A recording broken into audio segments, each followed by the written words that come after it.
अस्सलाम वालेकुम। मैं उम्मीद करता हूँ सब दोस्त खैरियत से होंगे। सुने कौन किस्साए है दर्द दिल, मेरा गम वो सार चला गया।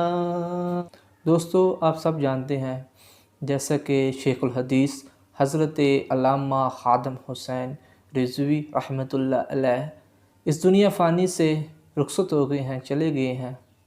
तो इन्ना लिल्लाहि व इन्ना इलैहि राजिऊन। हमारी ये दुआ है अल्लाह ताला उन्हें जन्नत फ़िरदौस में आला मुकाम अता फ़रमाए। दोस्तों, आप सब जानते हैं कि जैसे उन्होंने दीन इस्लाम का काम किया कि किस तरह उन्होंने ना कि अपनी जान की परवाह किए बगैर तो हक़ को बुलंद किया और दीन की खिदमत की। हम सब मुसलमानों के अंदर ये शऊर पैदा किया कि हमें ख़त्म नबूवत का जो कैसे दिफा करना है।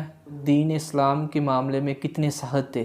तो ख़त्म नबूवत की बात हो, तौहीन रिसालत की बात हो, तो वो फ्रंट पेज पे एक कह लें कि वो आके बात करते थे, ना तो किसी से डरते थे। तो बहुत ही उन्होंने दीन इस्लाम की खिदमत की, तो बहुत ही उन्होंने दीन का काम किया।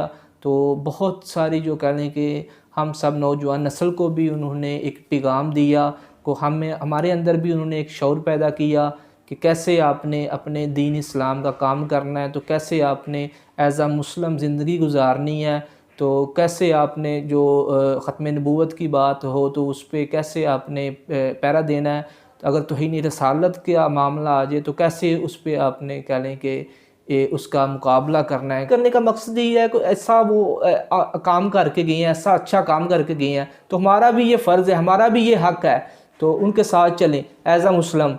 तो जितने भी हमारे मुसलमान बहन भाई हैं तो वो यार अपने दीन इस्लाम की जो है ना स्टडी किया करें, इस हवाले से इसको जो है ना देखा करें।